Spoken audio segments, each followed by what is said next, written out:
सरकारी नौकरी की जबरदस्त तैयारी के लिए हमारे चैनल को सब्सक्राइब कर लीजिए, साथ ही साथ बेल आइकन को प्रेस कर लीजिए और ऑल ऑप्शन पे टिक कर लीजिए, जिससे हमारी सारी वीडियो सबसे पहले आप तक पहुंचे बिल्कुल फ्री। नमस्कार दोस्तों, स्वागत है आपका एक बार फिर से हमारे YouTube channel competition expert Jha sir पे।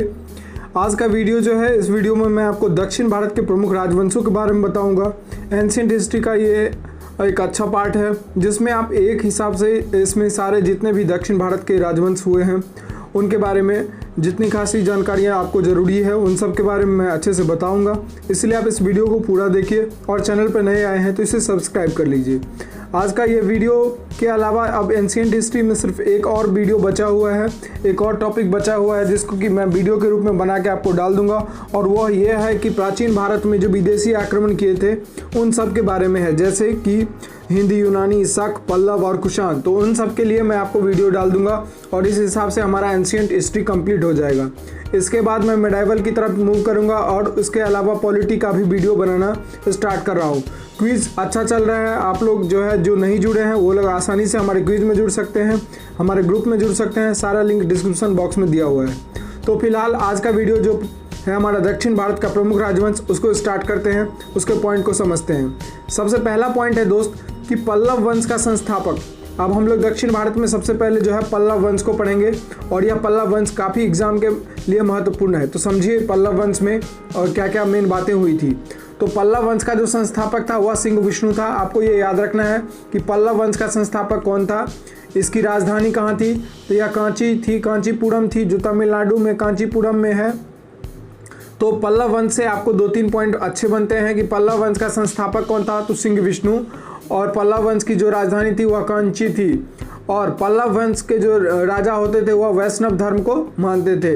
नेक्स्ट पॉइंट है कि किरातार्जुनीयम यह के लेखक भारवी सिंह विष्णु के दरबार में रहते थे। अर्थात यह जो सिंह विष्णु पल्लव वंश का संस्थापक था उसके दरबार में जो कीर्तार्जुनियम यह पुस्तक है जिसके लेखक भारवी हैं, वह इसके दरबार में रहते थे। नेक्स्ट पॉइंट है कि पल्लव वंश के जो प्रमुख शासक हुए उनका नाम मैं एक नज़र आपको बता देता हूं कि आपको अगर इन शासक का नाम कहीं दिखे तो आपको ये पता चले कि वह किस वंश से थे। तो पल्लव वंश का जो है वो शासक सब है महेंद्र वर्मन प्रथम, नरसिंह वर्मन प्रथम, महेंद्र वर्मन द्वितीय, परमेश्वर वर्मन प्रथम, नरसिंह वर्मन द्वितीय, नंदी वर्मन द्वितीय। तो इसमें नरसिंह वर्मन प्रथम जो है वह काफ़ी फेमस हुआ था और इसके बारे में हम लोग आगे जानेंगे। नेक्स्ट पॉइंट है कि पल्लव वंश का जो अंतिम शासक था यह भी याद रखने योग्य है, क्योंकि खास करके एग्जाम में या तो संस्थापक का पूछता है जिसने उस वंश का स्थापना किया था, या फिर अंतिम शासक के बारे में पूछता है, या फिर राजधानी के बारे में पूछता है। तो ये 3-4 पॉइंट अच्छे हैं जिसे आप याद रखेंगे। तो पल्लव वंश का जो अंतिम शासक था वह था अपराजित वर्मन। हालांकि ये टॉपिक एक ऐसा टॉपिक है जिसको अधिकांश लोग इग्नोर कर देते हैं, क्योंकि इसके जो टर्मिनोलॉजी है वह दक्षिण भारत के हैं जो बहुत ही थोड़ा क्रिटिकल लगता है, जिस वजह से लोग अवॉइड कर देते हैं, इंटरेस्ट नहीं आता है। मैंने इसीलिए इस वीडियो को कम्प्लीटली बनाने का प्लान किया है। आप लोग इस वीडियो को कम्प्लीटली देखिए, आपको जो है धीरे धीरे इसमें इंटरेस्ट आ जाएगा और आप सारी बातों को समझ पाइएगा और सारा फैक्ट आपको एग्जाम में हूबहू याद रहेगा। अगर समझने में दिक्कत होता है तो दोबारा वीडियो को देख लीजिएगा। नेक्स्ट पॉइंट है कि महेंद्र वर्मन, इससे पहले जो हमारा पॉइंट है कि वह पल्लव वंश का अंतिम शासक हमने देख लिया, अपराजित वर्मन। इसके नेक्स्ट है कि मतविलास प्रहसन, यह पुस्तक काफ़ी जो है फेमस है, इसे महेंद्र वर्मन ने लिखा था और महेंद्र वर्मन राजा था तो उसने क्या लिखा था, मतविलास प्रहसन। इस पुस्तक की रचना की थी महेंद्र वर्मन। नेक्स्ट पॉइंट है कि महेंद्र वर्मन शुरू में जैन मतावलंबी था, परंतु बाद में तमिल संत अप्पर के प्रभाव से वह शैव बन गया, अर्थात शिव धर्म का उपासक बन गया। कौन, तो महेंद्र वर्मन। नेक्स्ट पॉइंट है कि महाबलीपुरम में एकाश्म मंदिर, यह काफ़ी बार एग्जाम में आपको देखने को मिलता है और इसका नाम रथ मंदिर भी है। तो यह महाबलीपुरम में है, एकाश्म मंदिर है जिसे रथ मंदिर भी कहा जाता है। का निर्माण किसने करवाया था, तो पल्लव राजा ने। और कौन से पल्लव राजा ने, तो नरसिंह वर्मन प्रथम ने इस मंदिर की जो है वो निर्माण करवाया था। ये मंदिर याद रखिएगा, एग्जाम के पॉइंट ऑफ व्यू से बहुत इंपॉर्टेंट है कि महाबलीपुरम में एकाश्म मंदिर जिसे रथ मंदिर भी कहा जाता है, इसको किसने बनाया था, तो पल्लव राजा ने। और कौन से पल्लव राजा, तो नरसिंह वर्मन प्रथम ने। रथ मंदिरों की संख्या कितनी है, तो 7 है। रथ मंदिरों में सबसे छोटा जो है वह द्रौपदी रथ है जिसमें किसी प्रकार का अलंकरण नहीं मिलता है। तो रथ मंदिर टोटल 7 है। नेक्स्ट पॉइंट है कि वातपीकोंड की उपाधि नरसिंह वर्मन प्रथम ने जो है वह धारण की थी। आपको पूछ सकता है कि वातपीकोंड यह उपाधि किसने धारण की थी, तो पल्लव नरेश नरसिंह वर्मन प्रथम ने। नेक्स्ट पॉइंट है कि अरबों के आक्रमण के समय पल्लवों का शासक नरसिंह वर्मन द्वितीय था। जब अरबों ने भारत पर आक्रमण किया उस समय पल्लव वंश के शासक कौन थे? तो नरसिंह वर्मन द्वितीय। उन्हें राजा सिंह, राजाओं में सिंह, अग्रम प्रिय, शास्त्रों का प्रेमी, शंकर भक्त, शिव का उपासक इत्यादि की जो है उपाधियां दी गई है। उसने कांची के कैलाशनाथ मंदिर को बनवाया था। कांचीपुरम में जो कैलाशनाथ का मंदिर है उसे किसने बनवाया? तो नरसिंह वर्मन द्वितीय ने। यह काफ़ी फेमस हुआ था जैसा कि मैंने आपको बताया हुआ है। नेक्स्ट पॉइंट है कि राज सिद्धेश्वरी मंदिर भी बनाया, जिसको कि कैलाश मंदिर कहा जाता है, उसी को राज सिद्धेश्वरी मंदिर भी कहा जाता है। नेक्स्ट पॉइंट है कि इसी मंदिर के निर्माण से द्रविड़ स्थापत्य कला की शुरुआत हुई। यह पॉइंट अच्छा इंपॉर्टेंट है कि किस मंदिर के निर्माण से जो है वह द्रविड़ स्थापत्य कला की शुरुआत हुई है या शुरुआत का उल्लेख मिलता है। तो यह है महाबलीपुरम में जो मंदिर है सूर्य मंदिर, उसके निर्माण से। नेक्स्ट पॉइंट है कि कांची के कैलाशनाथ मंदिर में पल्लव राजाओं और रानियों की आदमकद तस्वीरें लगी हुई है, अर्थात उनमें जो है वो उन पल्लव राजाओं और रानियों की तस्वीरें लगी हुई है। नेक्स्ट है कि 10 कुमार चरित्र, यह काफ़ी फेमस किताब है। 10 कुमार चरित्र के लेखक कौन है? तो दंडी नरसिंह वर्मन द्वितीय, दंडी थे सॉरी, जो नरसिंह वर्मन द्वितीय के दरबार में रहते थे। 10 कुमार चरित्र के लेखक कौन थे? तो दंडी उस लेखक का नाम था जो किसके दरबार में रहते थे? तो नरसिंह वर्मन द्वितीय के दरबार में रहते थे। नेक्स्ट पॉइंट है हमारा कि कांची के मुक्तेश्वर मंदिर तथा बैकुंठ पेरुमाल मंदिर का निर्माण नंदीवर्धन द्वितीय ने करवाया था। अर्थात इस समय समझ लीजिए कि पल्लव वंश के काल में मंदिरों का बहुत ज़्यादा निर्माण हुआ था और काफ़ी बड़े बड़े मंदिर बने थे। इसमें कांची के मुक्तेश्वर जो मंदिर है तथा बैकुंठ पेरुमाल का जो मंदिर है उसका निर्माण किसने करवाया था? तो पल्लव शासक नंदीवर्मन द्वितीय ने।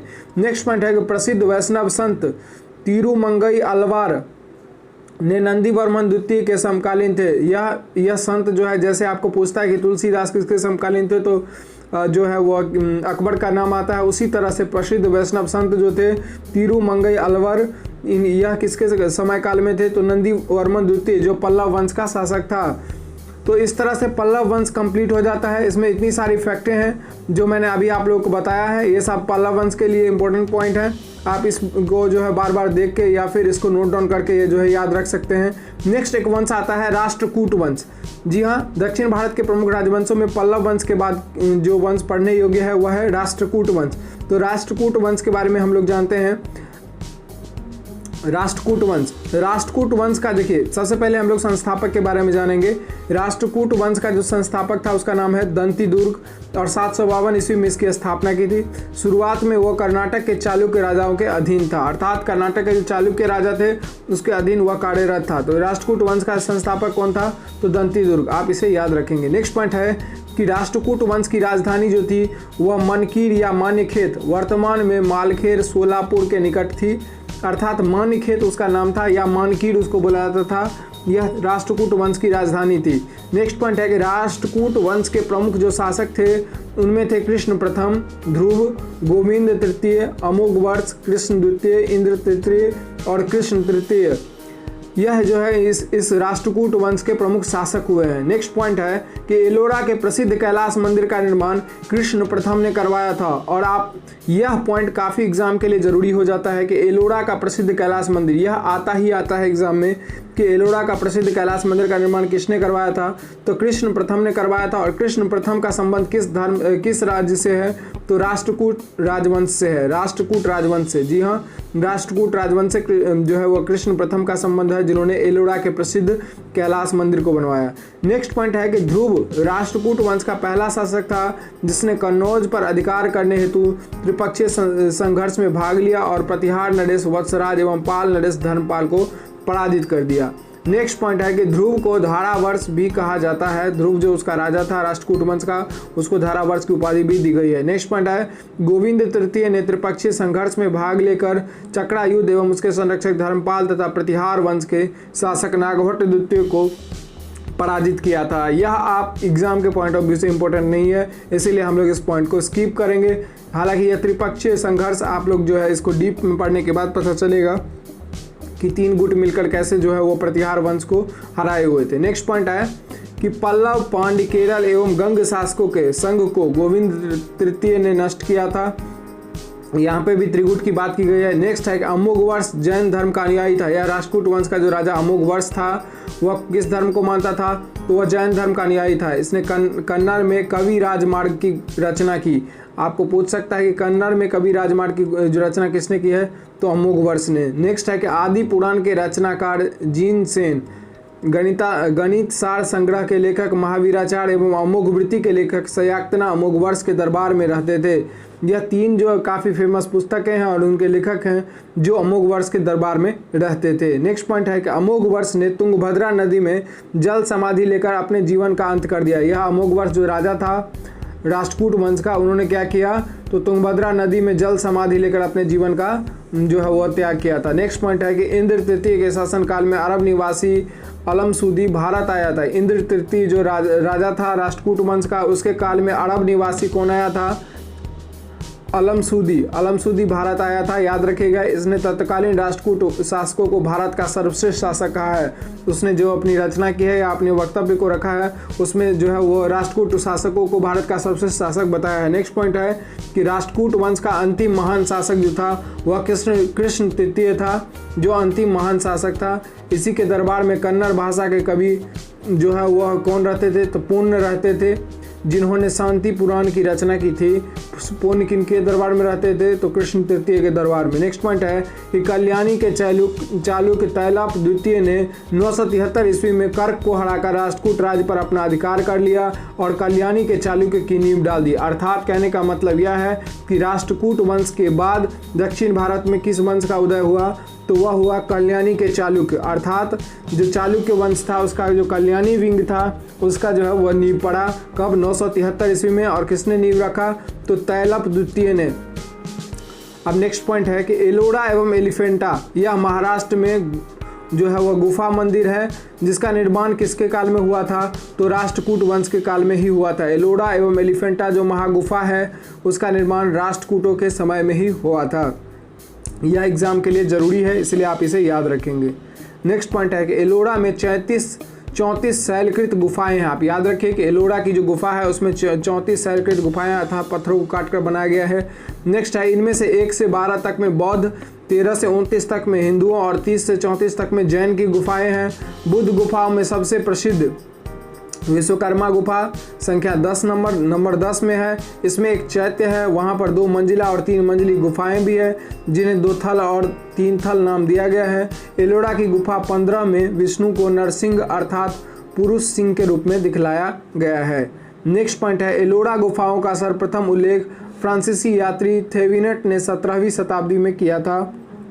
यह पॉइंट उतना इम्पोर्टेंट नहीं है। नेक्स्ट पॉइंट है कि राष्ट्रकूट शैव वैष्णव शाक्त संप्रदायों के साथ साथ जैन धर्म के भी जो है वह उपासक थे। अर्थात राष्ट्रकूट वंश में जो राजा सब हुए थे वह अलग अलग कई संप्रदायों के उपासक थे, जिनमें से कुछ शैव के, कुछ वैष्णव के, कुछ शाक्त संप्रदाय के और कुछ जो है जैन धर्म को मानने वाले थे। नेक्स्ट पॉइंट है कि राष्ट्रकूटों ने अपने राज्यों में मुसलमान व्यापारियों को बसने तथा इस्लाम के प्रचार की स्वीकृति दी थी। यह भी जानकारी मिलती है कि राष्ट्रकूट राजाओं ने जो है वह इस्लाम को अपने राज्य में बसने और फिर उसका प्रचार प्रसार करने की स्वीकृति दी थी। नेक्स्ट पॉइंट आ जाता है राष्ट्रकूट वंश के बाद हम लोग जो पढ़ेंगे दक्षिण भारत के प्रमुख वंश में, उसमें पढ़ेंगे चालुक्य वंश जो कल्याणी वाला विंग था और उसी ने जो है वह राष्ट्रकूट वंश को ख़त्म करके जो है दक्षिण भारत में अपना वंश स्थापित किया।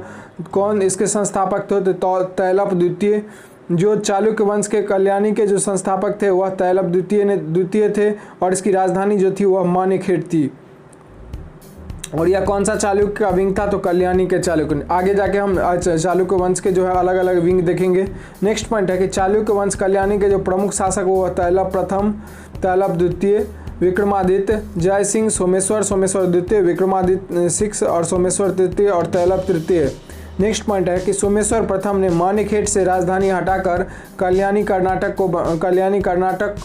कल्याणी अर्थात जिसका नाम था जो अभी कर्नाटक है को बना दिया। सोमेश्वर प्रथम क्या किया, मानेखेट से जो है वह राजधानी को हटा करके और उसको कल्याणी अर्थात कर्नाटक में ले आया। यह आप पढ़ रहे हैं चालुक्य वंश के कल्याणी विंग को। नेक्स्ट पॉइंट है कि इस वंश का सबसे प्रतापी जो शासक था वो विक्रमादित्य छठा था। नेक्स्ट पॉइंट है विल्हन एवं विज्ञानेश्वर विक्रमादित्य 6 के दरबार में ही रहते थे। ये दोनों बहुत बड़े दक्षिण भारत के कवि हैं और संत हैं। यह किसके दरबार में रहते थे? तो विक्रमादित्य 6 के दरबार में। नेक्स्ट है मिताक्षरा, यह भी काफ़ी प्रमुख जो है वह रचना है, ग्रंथ है। तो मिताक्षरा जो है वह हिंदू विधि ग्रंथ है, याज्ञवल्क्य स्मृति पर व्याख्या करता है। इसकी रचना किसने की थी? तो महाधिवेत्ता विज्ञानेश्वर ने मिताक्षरा की रचना की थी। नेक्स्ट, यह एग्जाम के लिए बहुत जरूरी है कि मिताक्षरा की रचना जो है विज्ञानेश्वर ने की थी। नेक्स्ट पॉइंट है कि विक्रमांक देवचरित की रचना विल्हन ने की थी। यह भी आप याद रखेंगे कि विक्रमांक देवचरित, इस पुस्तक की रचना किसने की थी? तो विल्हन ने की थी। इसमें विक्रमादित्य 6 के जीवन पर प्रकाश डाला गया है। अभी हम लोग पढ़ रहे थे चालुक्य वंश के कल्याणी विंग को, अब हम लोग पढ़ेंगे चालुक्य वंश के वातापी विंग को।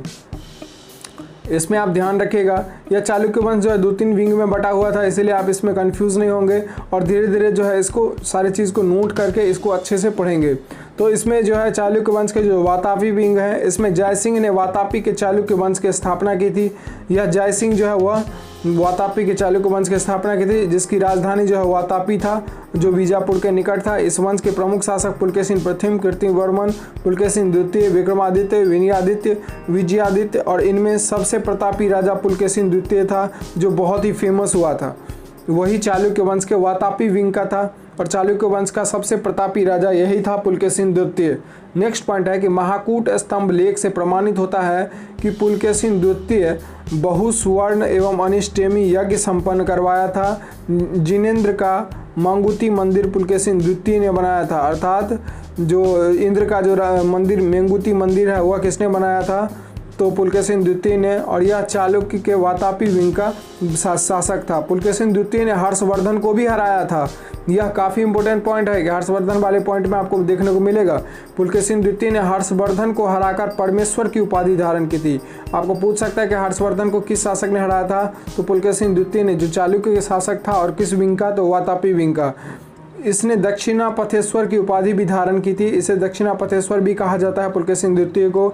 नेक्स्ट पॉइंट है कि पल्लव वंशी शासक नरसिंह वर्मन प्रथम ने पुलकेशिन द्वितीय को लगभग 642 ईस्वी में परास्त किया और उसकी राजधानी बादामी पर अधिकार कर लिया। संभवतः इसी युद्ध में पुलकेशिन द्वितीय मारा गया। इसी विजय के बाद नरसिंह वर्मन ने वातापिकोड की उपाधि धारण की। अर्थात पल्लव वंश का जो शासक था नरसिंह वर्मन, उसने क्या किया? पुलकेशिन द्वितीय पर लगभग 642 ईस्वी में जो है वो आक्रमण कर दिया और इसकी राजधानी बादामी पर अधिकार कर लिया। इसी युद्ध में पुलकेशिन द्वितीय मारा गया और इसी विजय के बाद नरसिंह वर्मन जो पल्लव वंश का राजा था, उसको वातापिकोड की उपाधि दी गई। आपको पूछ सकता है वातापिकोड की उपाधि किसने धारण की? तो नरसिंह वर्मन ने, जो पल्लव वंश का शासक था। नेक्स्ट पॉइंट है कि ऐहोल अभिलेख का संबंध किस शासक से है? तो यह काफ़ी एग्जाम में आता है। ऐहोल अभिलेख का संबंध जो है पुलकेशिन द्वितीय से है और इसके लेखक कौन है? तो रवि कीर्ति। नेक्स्ट पॉइंट है कि अजंता के एक गुहा चित्र में फारसी दूत मंडल को स्वागत करते हुए पुलकेशिन द्वितीय को दिखाया गया है। यह इतना इंपॉर्टेंट नहीं है। नेक्स्ट पॉइंट है कि वातापी का निर्माणकर्ता कीर्तिवर्मन को माना जाता है। यह भी इंपॉर्टेंट नहीं है। नेक्स्ट है कि मालवा को जीतने के बाद विनयादित्य ने सकलोत्तर पथनाथ की उपाधि धारण की थी। मालवा को जीतने के बाद विनयादित्य किसकी उपाधि धारण की थी? तो यह दक्षिण भारत का टर्म है, इसीलिए आप लोग कंफ्यूज नहीं करेंगे और ना ही इसे हार्ड मानेंगे। सकलोत्तर पथनाथ यह उपाधि धारण की थी किसने? तो विनयादित्य ने। नेक्स्ट पॉइंट है कि विक्रमादित्य सेकंड के शासनकाल में ही दक्कन में अरबों ने आक्रमण किया था। इस आक्रमण का मुकाबला विक्रमादित्य के भतीजा पुलकेशी ने किया। इस अभियान की सफलता पर विक्रमादित्य द्वितीय ने इसे अवनिजनाश्रय की उपाधि प्रदान की थी। यह आप स्किप करके चलेंगे। नेक्स्ट पॉइंट है कि विक्रमादित्य सेकंड की प्रथम पत्नी लोक महादेवी ने पट्टदकल में विरूपाक्ष महादेव मंदिर तथा उसकी दूसरी पत्नी त्रैलोक्य देवी ने त्रैलोकेश्वर मंदिर का निर्माण करवाया था। यह भी इंपॉर्टेंट नहीं है। नेक्स्ट पॉइंट है कि इस वंश का अंतिम राजा, अर्थात चालुक्य वंश का जो वातापी विंग था, इस वंश का अंतिम राजा कौन था? तो कीर्तिवर्मन द्वितीय। कौन था? कीर्तिवर्मन द्वितीय। इसे इसके सामंत दंतिदुर्ग ने परास्त कर दिया। जी हाँ, दंतिदुर्ग ने परास्त किया और नए राजवंश राष्ट्रकूट वंश की स्थापना की। और यह राष्ट्र, अब इसके बाद जो है राष्ट्रकूट वंश की स्थापना हो जाती है दक्षिण भारत में। एहोल के मंदिरों का शहर कहा जाता है। जो दक्षिण भारत का एहोल है उसे मंदिरों का शहर कहा जाता है। चालुक्य का एक बेंगी विंग भी है जो काफ़ी छोटा, इसका जो है बहुत कम टाइम तक इसका शासन चला था। तो बेंगी के चालुक्य वंश का संस्थापक जो था वह विष्णुवर्धन था और इसकी राजधानी जो थी वह बेंगी ही थी। इस वंश के प्रमुख शासक जयसिंह प्रथम, इंद्रवर्धन प्रथम और विष्णुधर द्वितीय, जयसिंह द्वितीय और विष्णुवर्धन तृतीय था। इस वंश का सबसे प्रतापी राजा विजयादित्य तृतीय था जिसका सेनापति पडंगर था।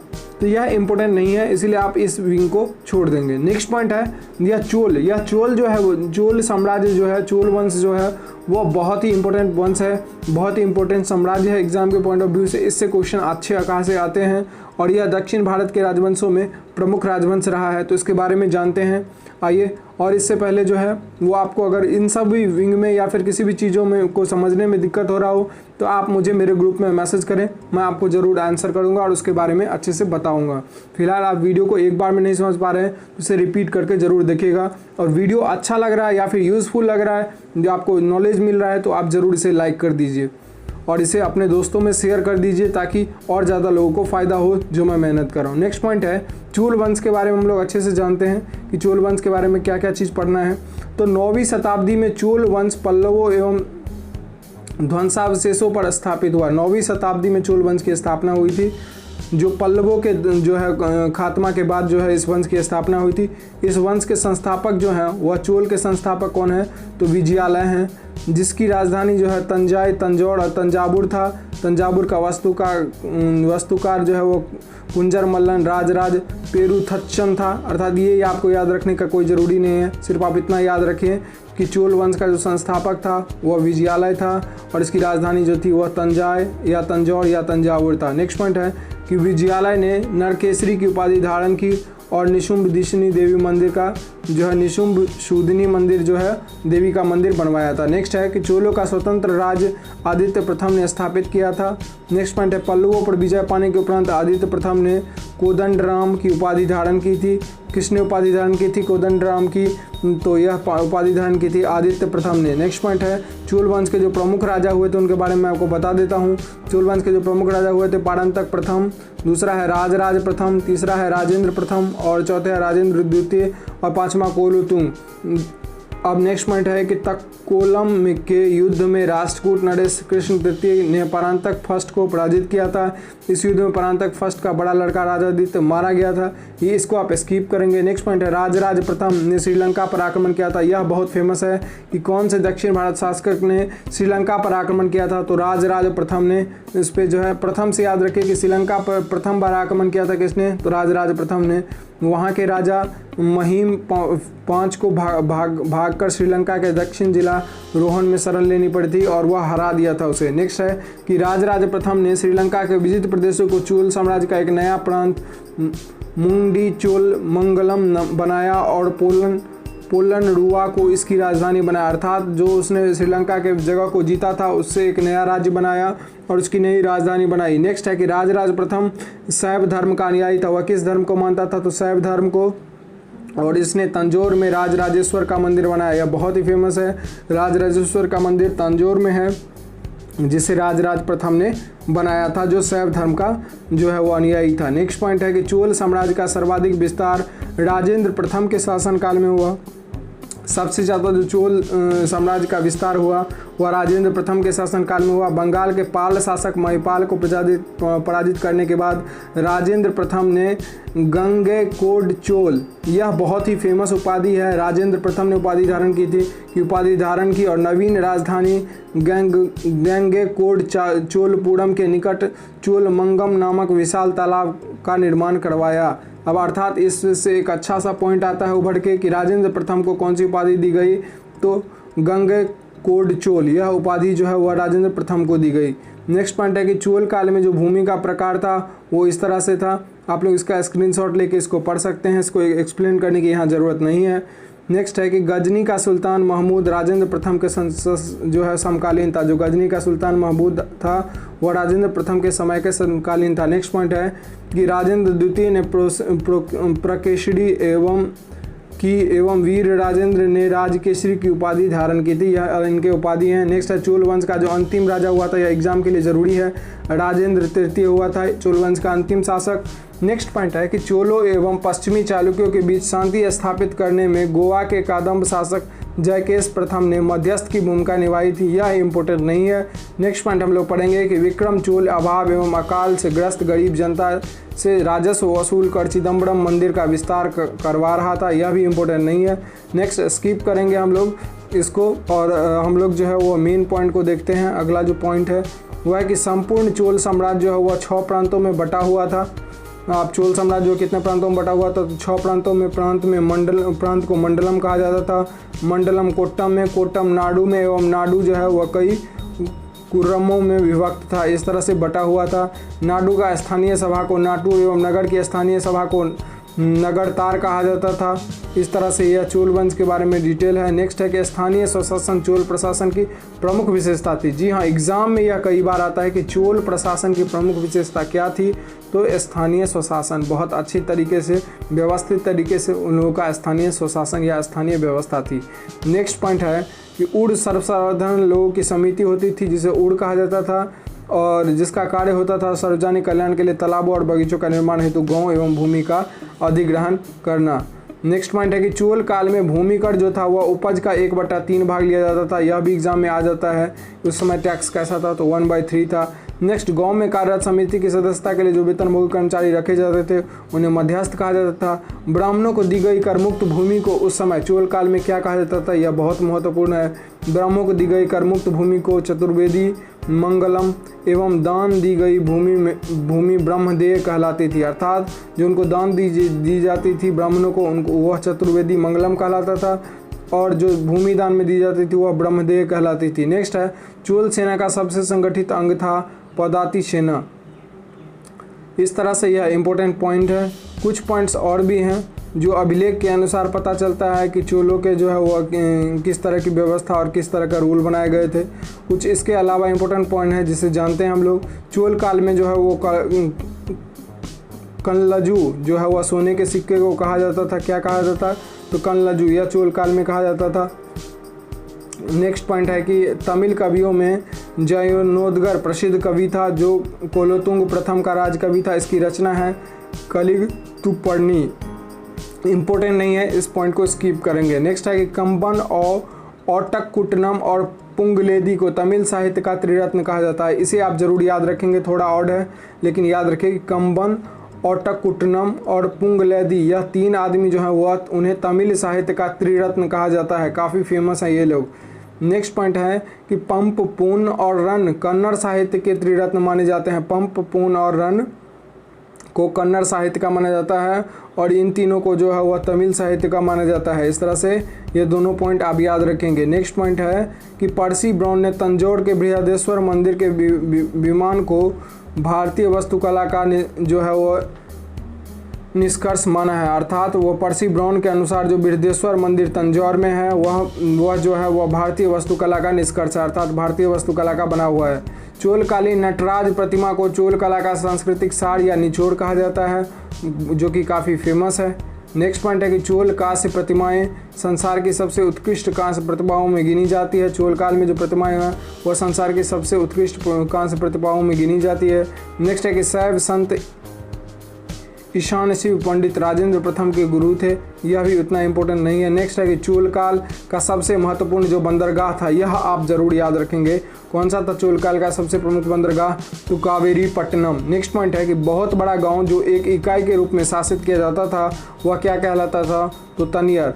नेक्स्ट पॉइंट आपका हो जाता है कि उत्तर मेरु शिलालेख जो सभा संस्था का विस्तृत वर्णन उपस्थित करता था पारंतक प्रथम के शासनकाल से संबंधित है, यह भी आप उतना जरूरी है, स्किप करेंगे। चोलों की राजधानी कुछ इस तरह से बदली थी जिसका कालक्रम इस प्रकार है कि उड़ियारूड पहले था, तो उसके बाद तंजौर, उसके बाद गंगैकोंड, उसके बाद चोलपुरम और उसके लास्ट में कांची जो है वह चोल की राजधानी हो गई थी। चोल काल में सड़कों की देखभाल बगान समिति करती थी। चोल काल में जो सड़क का देखभाल करता था वह कौन करता था, तो बगान समिति करती थी। चोल काल में आम वस्तुओं के आदान प्रदान का आधार जो है वह धान था। जो है आम वस्तु जो आदान प्रदान किया जाता था वह किसके आधार पे, तो धान के आधार पे। नेक्स्ट है कि चोल काल में विशाल व्यापारी समूह निम्नलिखित वलंजरिया, नंदेसी एवं मणिग्रामम। यह इंपॉर्टेंट नहीं है, इसे आप स्किप करके चलेंगे। नेक्स्ट पॉइंट है कि विष्णु के उपासक अलावर और शिव के उपासक नयनार संत कहलाते थे। विष्णु के जो उपासक होते थे साउथ में उसको क्या कहा जाता था, अलवार, और शिव के उपासक को क्या कहा जाता, नयनार, और यह संत कहलाते थे। नेक्स्ट पॉइंट, अब इसमें जो है हम लोगों ने बहुत अच्छे से पहले चोल वंश को देख लिया है। अब कुछ वंश और हैं जिनके बारे में सिर्फ दो चार पॉइंट करके जानना है और उनके बारे में थोड़ा सा बस जानकारी रखना जरूरी है। उन्होंने किसने उसकी स्थापना की थी और किस तरह का वंश था। तो इसके बाद चोल के बाद जो राजवंश बचता है वो बचता है यादव वंश। तो यादव वंश के बारे में हम लोग देख लेते हैं कि देवगिरी के यादव वंश की स्थापना जो है वो भिल्लम पंचम ने की थी। आपको पूछ सकता है कि यादव वंश की स्थापना किसने की थी, तो आप कंफ्यूज नहीं होंगे ऐसे नाम से जिसमें यादव लगा हो। स्थापना किसने की थी, तो भिल्लम पंचम ने की थी और देवगिरी में की थी। इसकी राजधानी कहाँ थी, तो देवगिरी। नेक्स्ट पॉइंट है इस वंश का सबसे प्रतापी राजा जो था वह सिंघन था। किस वंश का, तो यादव वंश का। नेक्स्ट पॉइंट है कि इस वंश का अंतिम स्वतंत्र शासक रामचंद्र था। यादव वंश का जो अंतिम शासक था वह रामचंद्र था, जिसने अलाउद्दीन के सेनापति मलिक काफूर के सामने आत्मसमर्पण कर दिया था और यादव वंश को खत्म कर दिया गया था। नेक्स्ट पॉइंट है कि होयसल वंश, यादव वंश के अलावा एक और वंश पढ़ने को मिलता है दक्षिण भारत के राजवंशों में, वह है होयसल वंश। तो होयसल वंश जो है वह द्वार समुद्र के होयसल वंश की स्थापना किसने किया था, तो विष्णुवर्धन ने। होयसल वंश की स्थापना विष्णुवर्धन ने किया था और इसकी राजधानी कहाँ थी, तो द्वार समुद्र। होयसल वंश यादव वंश की एक शाखा थी, यह यादव वंश की एक शाखा थी और बेलूर में चेन्ना केशव मंदिर का निर्माण विष्णुवर्धन ने 1117 ईस्वी में किया था। बेलूर के चेन्ना केशव मंदिर जो है इसका निर्माण किसने किया था, तो विष्णुवर्धन ने, जो होयसल शासक था। नेक्स्ट पॉइंट है कि होयसल वंश का जो अंतिम शासक था वो वीर वल्लभ तृतीय था, जिसे मलिक काफूर ने हरा दिया था। होयसल वंश के अंतिम शासक को किसने हरा दिया था, तो अलाउद्दीन के जो सेनापति था मलिक काफूर, उसने उसे हरा दिया था। होयसल वंश का राजधानी जो है वह द्वार समुद्र, मैंने अभी आप लोगों को बताया कि द्वार समुद्र जो आधुनिक हलेविड है वहाँ था। इस तरह से हम लोग जो है वो दक्षिण भारत के बहुत सारे पॉइंट्स को देख लिए हैं। एक लास्ट पॉइंट बचता है, 1 2 3 वंश और हैं जिसके बारे में 1 2 लाइन करके हम लोग जब देख लेते हैं। कदम वंश जो है वो भी इसके बारे में कुछ जानते हैं। कदम वंश की स्थापना जो है वो मयूर शर्मन ने की थी, यह भी दक्षिण भारत की राजवंश है और कदम वंश की राजधानी जो है वो वनवासी थी। इसके अलावा गंग वंश को जानते हैं, गंग वंश भी अच्छा रोल प्ले किया हुआ था दक्षिण भारत में। तो गंग वंश का जो है संस्थापक जो है वज्रहस्त पंचम था और अभिलेखों के अनुसार गंगवंश के प्रथम शासक गोकर्णी वर्मा था। नेक्स्ट पॉइंट है कि गंगों की प्रमुख प्रारंभिक जो राजधानी थी वह कुबलाल अर्थात कोलड़ में थी, जो बाद में तालकाड हो गई थी। नेक्स्ट पॉइंट है कि दत्तक सूत्र पर टीका लिखने वाला जो गंग शासक था वह कौन था, तो माधव प्रथम था। अर्थात दत्तक सूत्र पर टीका लिखने वाला जो गंग शासक था वह माधव प्रथम था। इसके अलावा हम लोग काकतीय वंश को जानते हैं। अभी गंग वंश को जान लिए हैं, अब काकतीय वंश को जानते हैं। काकतीय वंश का जो संस्थापक था वो बीटा प्रथम था, आप इसे याद रखेंगे। काकतीय वंश का संस्थापक कौन था, तो बीटा प्रथम, जिसने नलगोंडा हैदराबाद में एक छोटे से राज्य का गठन किया जिसकी राजधानी अमनकोंड रखी गई थी। नेक्स्ट पॉइंट है कि इस वंश का जो काकतीय वंश का सबसे शक्तिशाली शासक था वह था गणपति।